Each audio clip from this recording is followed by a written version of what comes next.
Bonjour, toujours dans le cadre d'implémentation des principaux design patterns en Java. Maintenant, nous allons essayer de voir un nouveau design pattern qui est l'Abstract DAO Design Pattern. Alors bien sûr, ceci normalement, c'est après avoir présenté le DAO Design Pattern, nous allons apporter à ce design pattern quelques modifications pour arriver à ce niveau-là, Abstract DAO Design Pattern. Alors, dans un premier temps, le diagramme de classe relatif à ça, c'est le suivant.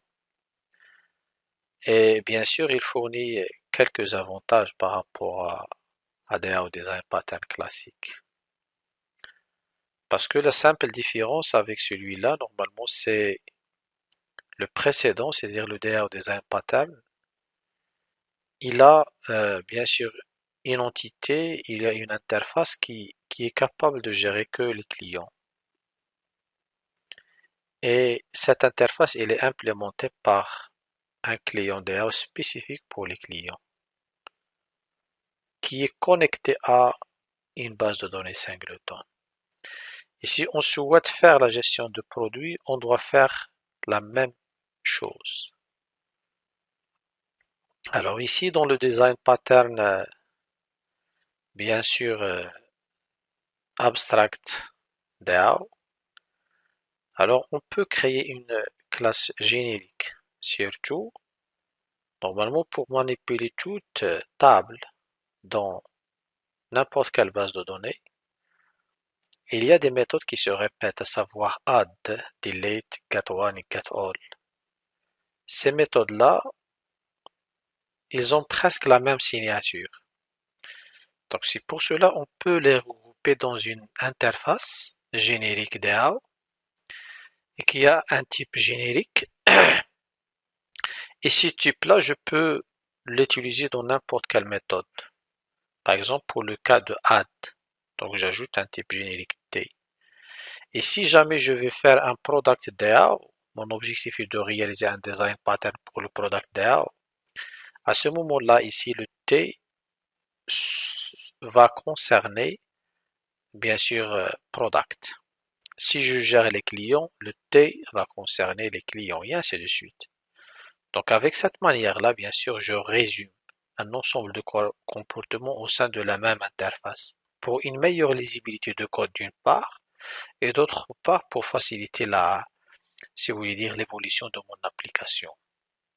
Surtout que je vais ajouter une autre partie qui est Abstract DAO et cette Abstract DAO qui est chargée d'avoir la connexion avec Database Connection et autres peut-être paramètres de configuration que je peux les centraliser ici. Surtout si cette configuration concerne toute l'application qui va accéder au moins à ma base de données. Alors ici, ça n'empêche que je vais garder mon interface qui s'appelle Product DAO dans le Design Pattern DAO. Et cette interface-là, elle va hériter de cette interface. C'est-à-dire, je vais intégrer ces méthodes qui sont définies ici avec une signature générique. Sachant que si je souhaite gérer les produits dans l'implémentation Java, je vais montrer comment ce T-là soit un produit si jamais je vais utiliser cette manière de faire. Et bien sûr, pourquoi on a gardé ça? Pourquoi? Parce que tout simplement, il peut y avoir des méthodes spécifiques pour la gestion des produits. Par exemple, get by keyword. Donc, je peux avoir ici uniquement la classe DAO et la classe client qui peuvent avoir cette signature de méthode. Par contre, le cas de users, je sais pas, ça dépend donc j'ai fait ça comme ça, mais il y a des méthodes qui peuvent être spécifiques à une table donnée. Par exemple, dans le cas de user, si jamais je vais faire user.dao. Donc user.dao, il y a une méthode qui est dite getUser, mais by deux paramètres qui sont login ou mot de passe. Donc à ce moment-là, ceci doit figurer ici. Je ne peux pas le mettre de manière générique parce que ne peut pas concerner toutes les classes. C'est pour cela c'est spécifique à la gestion des utilisateurs. C'est pour cela il doit apparaître dans un niveau inférieur tel que user.dao et je vais faire get by password get by login and password, je passe deux paramètres qui sont le login et le password. Et le reste, normalement, c'est la même. Sauf ici, au lieu d'avoir un accès direct à la connexion, on a utilisé un abstract DAO dans lequel il peut avoir la connexion. Donc ce code, bien sûr, il a une lisibilité meilleure. Il a aussi une maintenabilité plus ou moins simple par rapport au précédent, surtout dans la phase, je viens de dire que s'il y a des choses à centraliser dans Abstract DAO. Alors maintenant, avec cette manière de voir les choses, je peux donc avoir ce diagramme. Donc ça c'est pour la gestion des produits, ça c'est pour la gestion des users. Donc ça aussi pour la gestion des produits, et ça c'est pour la gestion des utilisateurs. Et tous ce DAO-là, ils vont utiliser le même abstract DAO. Et ils vont hériter de la même générique classe. C'est-à-dire toutes ces méthodes-là, ils doivent, toutes ces classes concrètes, ils doivent implémenter d'une manière indirecte la méthode add, delete et ainsi de suite. Donc avec ce code-là, si je vais, cette manière de conception, si je vais avoir un code source, par exemple ici, supposons que j'ai... Alors, qu'est-ce que je vais faire? Je suis dans...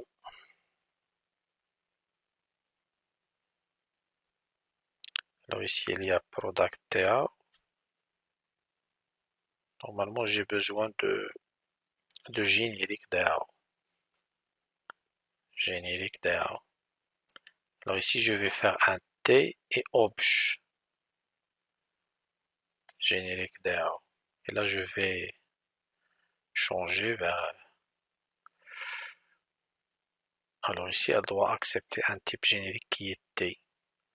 Le T, je dois faire ça. Un T. Ça ici, un T. Ça ici. Parce que je suis en train de préparer cette interface. Et qui contient toutes les méthodes communes sans get by keyword qui est spécifique. Alors delete, donc je vais la nommer delete. Update. Ici c'est obj parce que c'est générique. Get all, tout simplement au lieu de get all products. Get one et add. Donc voilà mon interface qui est préparée, qui respecte exactement celui-là. Add, delete, get one, get all. Voilà, donc c'est ça mon interface générique. Maintenant, je vais copier de l'ancien design pattern DAO, je vais copier cette interface et je vais la mettre ici. Et je vais lui apporter des changements.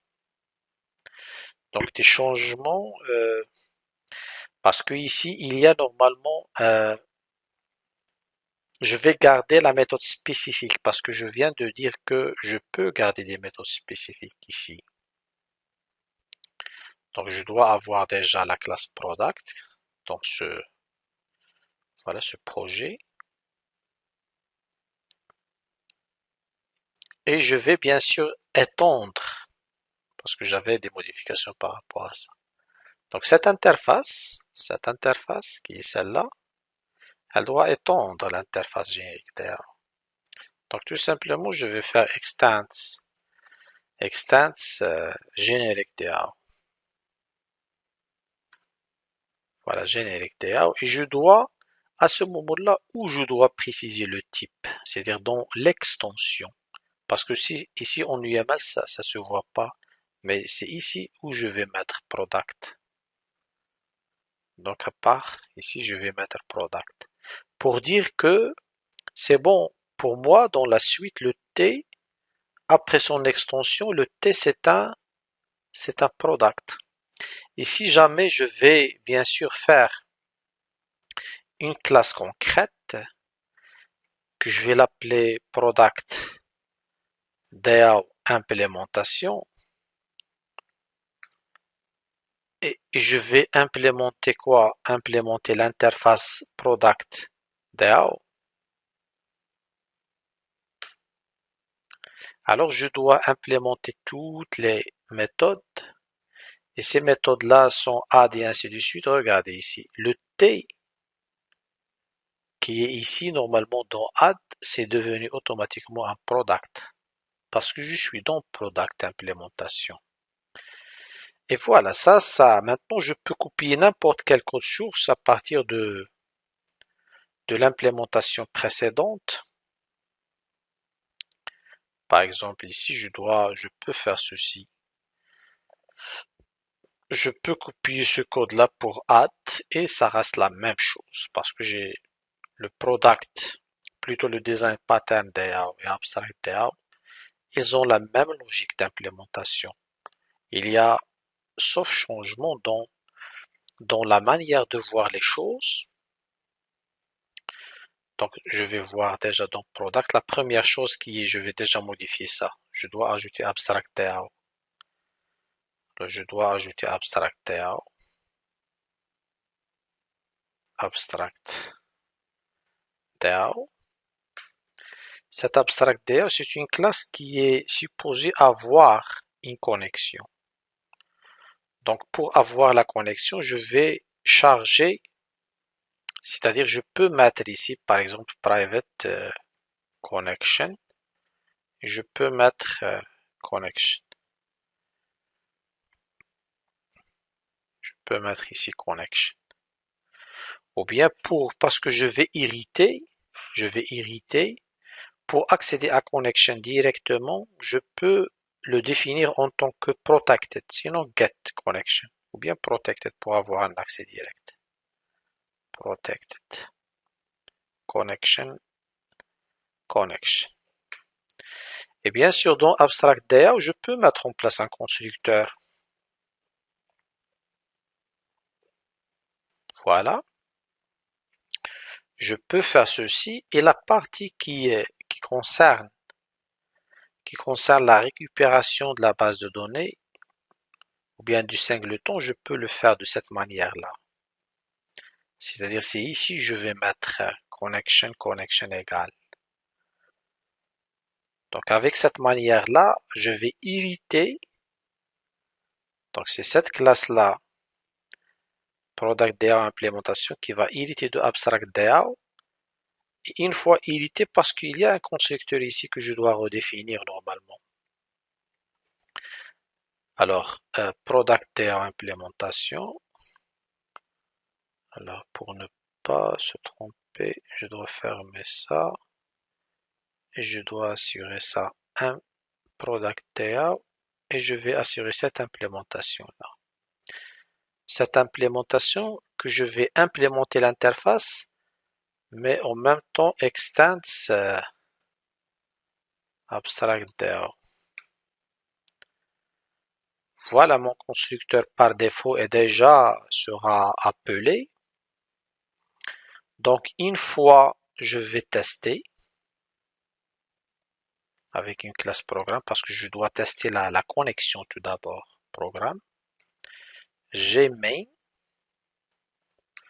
Ici, je vais faire product DAO, c'est-à-dire je peux mettre product DAO.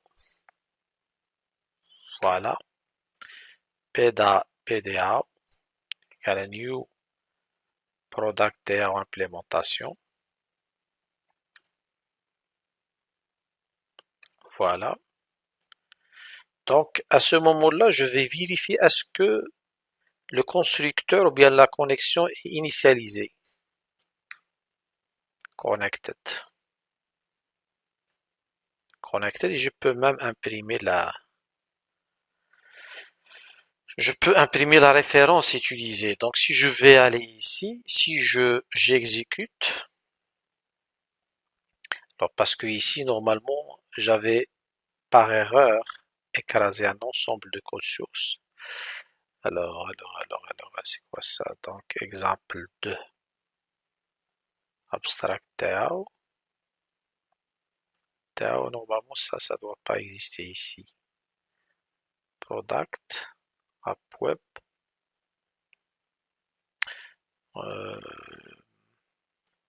Parce que j'avais supprimé des des méthodes de l'interface de base.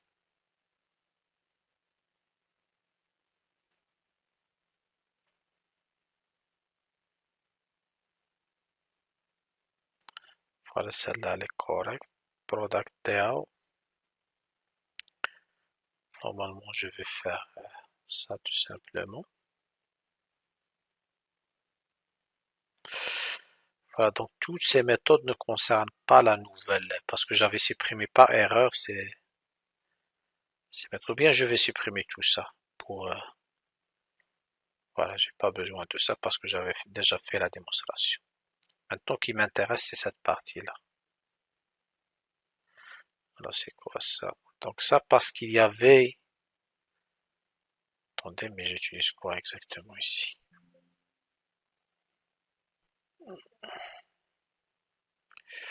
J'ai supprimé même la...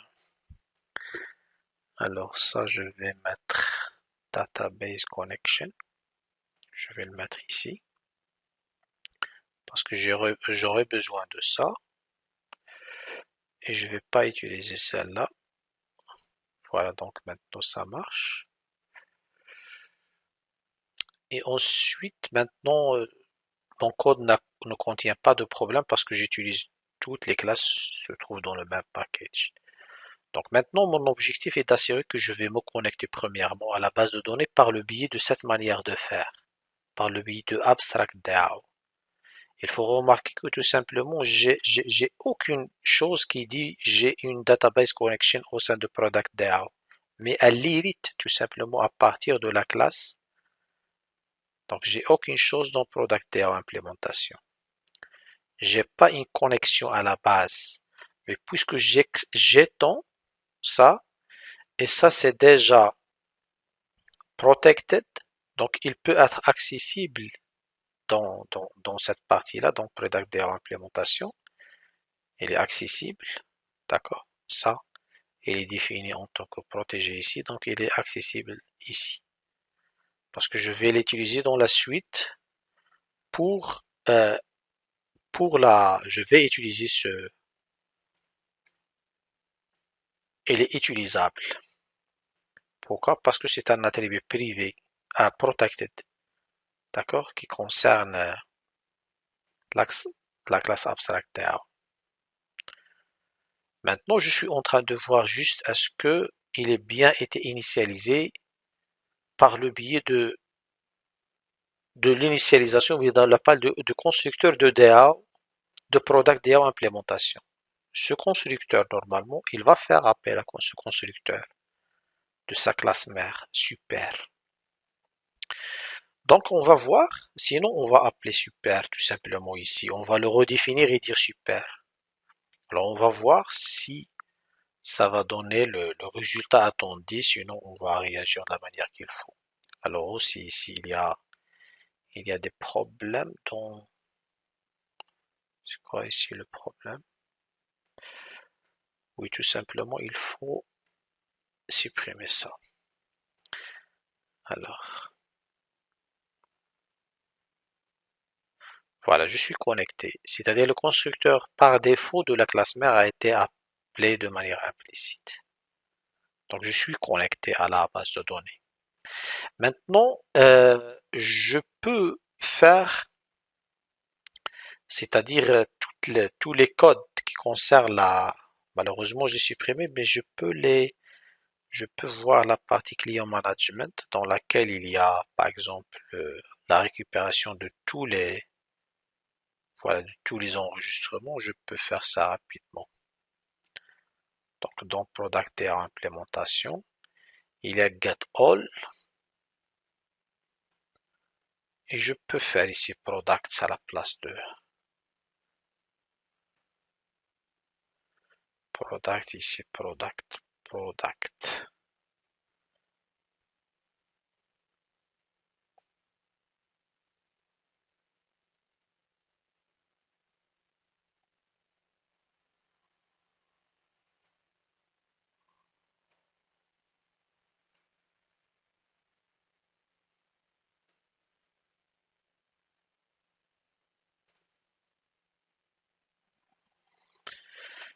Alors, new product. Return products. Voilà, donc j'ai dans ici, je peux aller dans programme et je peux mettre product liste de product. Products égale à pda.getAll. Et je peux faire un for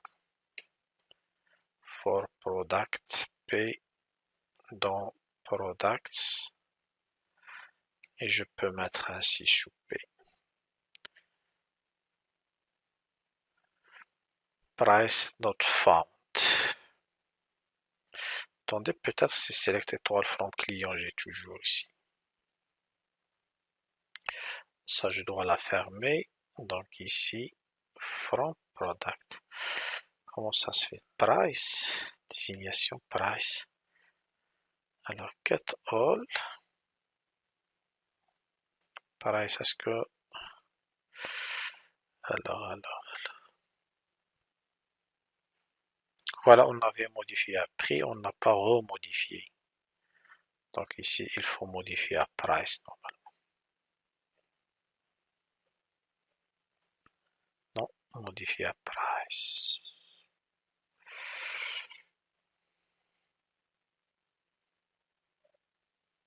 Bon, c'est bien d'avoir ces erreurs-là pour voir si jamais vous les avez. Donc c'est une chose normale. Il faut juste savoir les corriger tout simplement. Voilà, il y a les produits qui s'affichent. Maintenant, de la même logique, normalement, vous pouvez écrire le code sur des autres méthodes. Et surtout, c'est on souhaite faire pareil pour créer un autre, créer ça par exemple pour les utilisateurs. Donc, je peux créer la même table, créer la table plutôt, et créer l'interface qui va hériter de ça, dépendante de user, faire les getters et setters pour user et le constructeur, avoir ceci qui va étendre toujours la même chose. Et maintenant, si vous avez remarqué, pour la connexion, c'est écrite dans un seul emplacement qui est ici. Et toutes les classes qui vont hériter à partir de là, ils ont par défaut la connexion. Donc voilà, ça c'est une manière de... c'est un point fort de AbstractDAO. Donc si je vais ajouter un nouveau module, donc pareil, donc je vais écrire donc tout simplement client DAO. Je peux mettre client DAO comme interface plutôt. Interface qui va étendre générique DAO. Voilà, ici, normalement, il faut mettre client. Et client, normalement, il faut qu'il apparaisse ici. Non?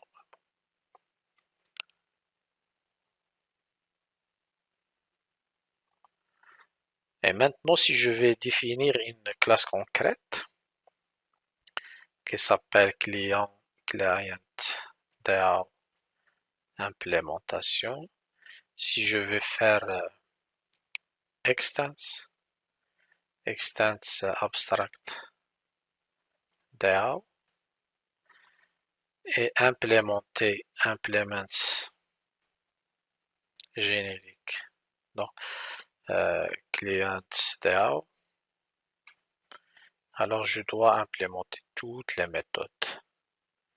Et je vais avoir, bien sûr, celle de client DAO implémentation. Je peux, c'est-à-dire la même logique qui est ici.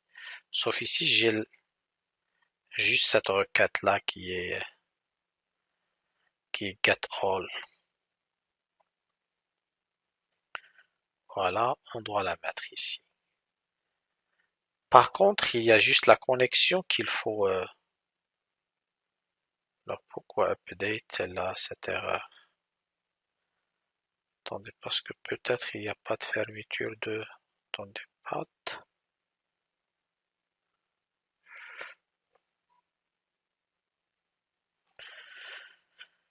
Alors, client DAO. Je vais copier-coller. Voilà ça. Je vais aller ici.